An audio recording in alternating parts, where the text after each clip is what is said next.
Hey guys, what's up? Welcome on Pro USA Live. The image of a police officer in the States gets a lot of attention due to Hollywood and bad scandals.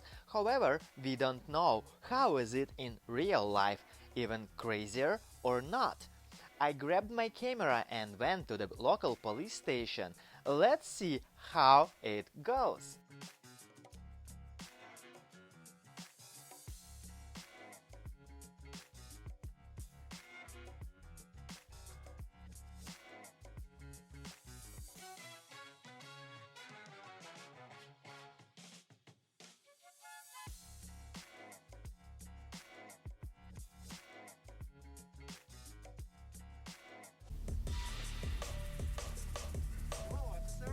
Hello, how are you? I'm good, thank you. I'm Russian. I just started my own YouTube channel and I'm wondering if I may ask you a couple of questions. Sure. Could you tell me please your name, your job title, and for how long are you working here? Okay. My name is Mike Punkelby. I'm a police officer here for the city of Mason City, Iowa. I've been here as an officer almost 27 years. Oh, wow. After all of these 27 years, do you still feel law enforcement was the right decision for you? Yep. When I was growing up, I watched a lot of TV shows, movies, so I always wanted to be a police officer. As I became an officer, then I've been promoted up through the ranks, but I also got the opportunity to be a police canine officer when I was younger. So I've had a lot of good opportunities. It's been a very fun career, and I'm glad I chose it. Can you describe for me one of the most dangerous situations you have been in a while, please?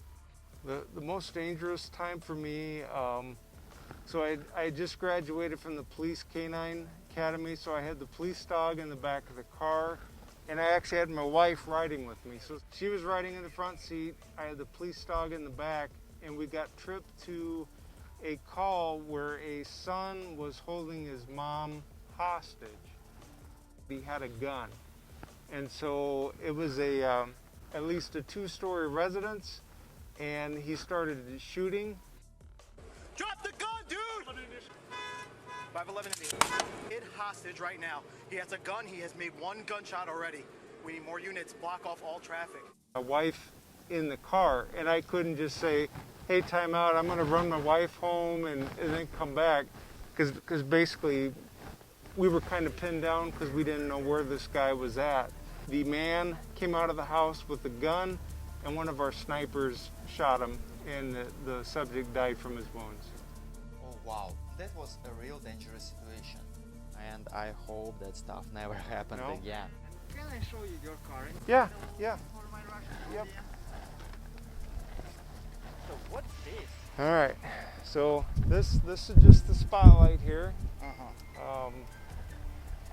Activates that, and so then here, that is the radar unit. So when we're turning on the radar, we can either see the speed of the car in front of us or behind us. So that's the radar unit. This here operates the in-car video.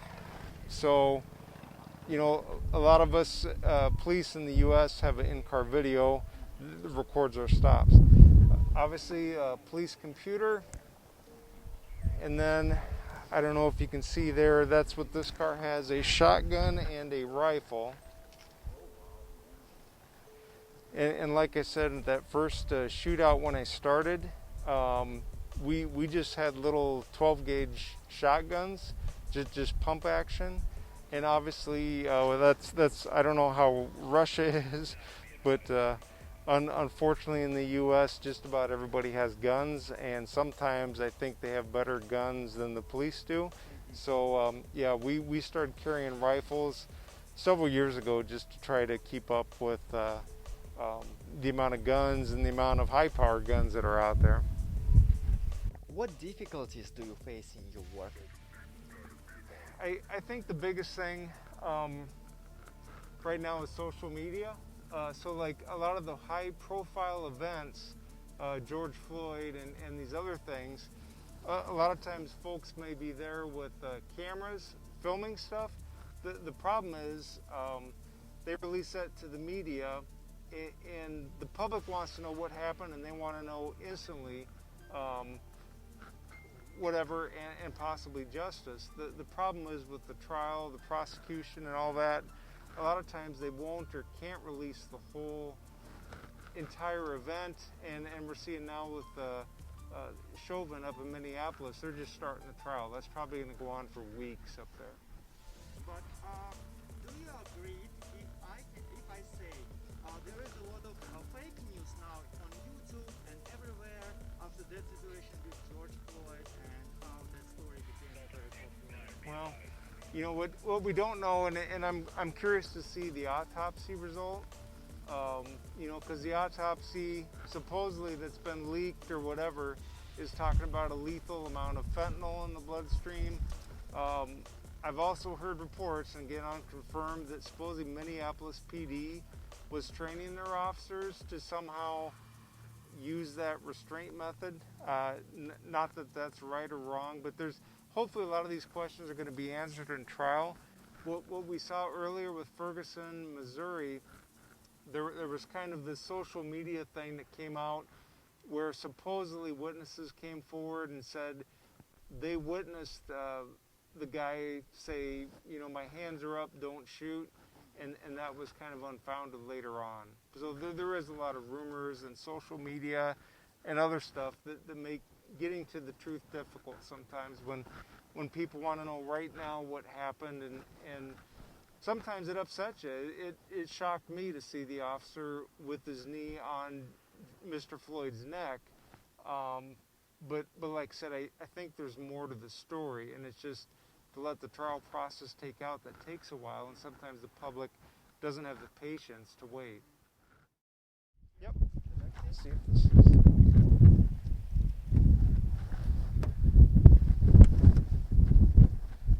So this is the back. They removed the cloth seats and they put in a kind of plastic seat, so that way if you got somebody that's either bloody, drunk, usually the drunks are going to be the ones that vomit, pee, or crap their pants. So this is a lot easier to wash out and decontaminate than the old cloth seats that we had. And then this here, this is just, it's a metal cage, but then we got a plexiglass plastic window. We can open that, you know, to talk, or for running the air conditioner in the summertime, it lets some of the cooler air to the back. What is the maximum speed on this truck? Well, these are supposedly the higher speed cars, so they can probably go over 100 miles an hour. The problem is just what your control is. We put these on the windows here, so the other problem we have is when they're in the back and they want to start kicking the doors. They're probably not going to kick the doors open, but in the past when we didn't have these, they always kick out the back windows. For some dumb reason, at least in the US, these side windows are more expensive to replace than a front windshield. I don't get that. Let me show. For foreigners coming to this country, how would you describe the behavior of the model citizen? What you can say, what you can do when the policemen are near? So America has gotten much more lax than it used to be as far as your First Amendment expression of speech and everything else. Obviously we saw last year with the peaceful protest,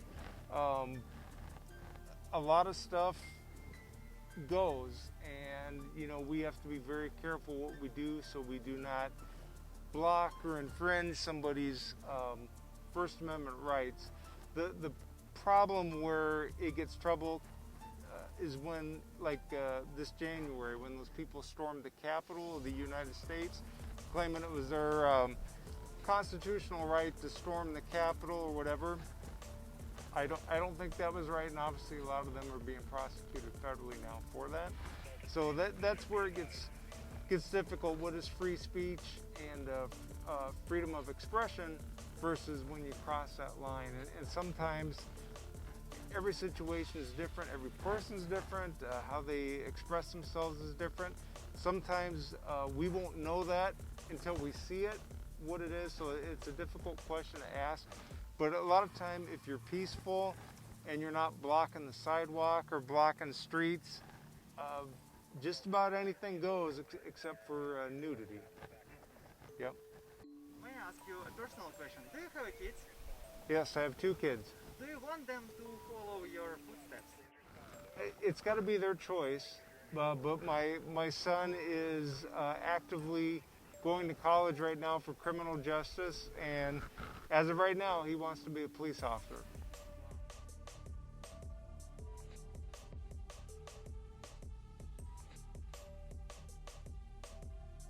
This is the one of the most popular car in the US police. Looks cool, but have you ever wondered what's make this Ford a cop's car? So the other difference we have is how much stuff we have to carry. So these are stop sticks if you have a vehicle running. You know, we'll try to throw those down on the highway. I'm just gonna try to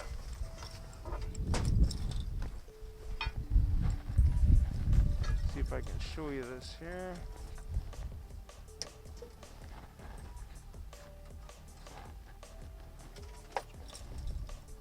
I don't know if you can see all these electronics. This is the other big thing for cops. It's not just a police car. It's all the light boxes, the in-car camera, the traffic preemption. There are so many electronics now we have to install in cars and do all that. So a lot of money goes in these things to make everything work. All of brain, yes? Brain. Yes. Here. Yep. And this is in addition to whatever just a regular car has. It has to operate the computer and not drain the battery, but keep all this stuff going for us if we're on a call. Wow, that's cool. That's almost Need for Speed SWAT department. Yeah. Yeah, and then you can see, you know, pylons, fire extinguishers, crime scene tape, camera, other stuff like. How often do you use it? Use what? All of that toys. It just depends. For some reason this year we've had a lot of pursuits, so you know. And then this here, if I can get this open, might be on the other side. With active shooters, so the other stuff we have to be ready to do is, you know, get into a building. If an active shooter would chain or barricade a building or something like that. So this is something we've done. Various departments have different methods, but to try to be as proactive and ready as possible, we try to carry these in our cars just so we have some way to get in and we're not locked out. Wow, that's cool.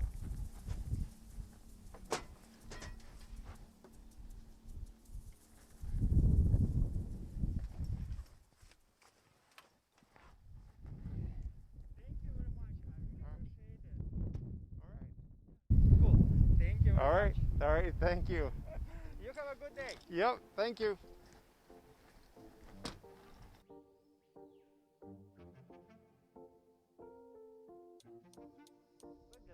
Thank you for watching this video. Don't forget to give me a like and subscribe my new channel. See ya!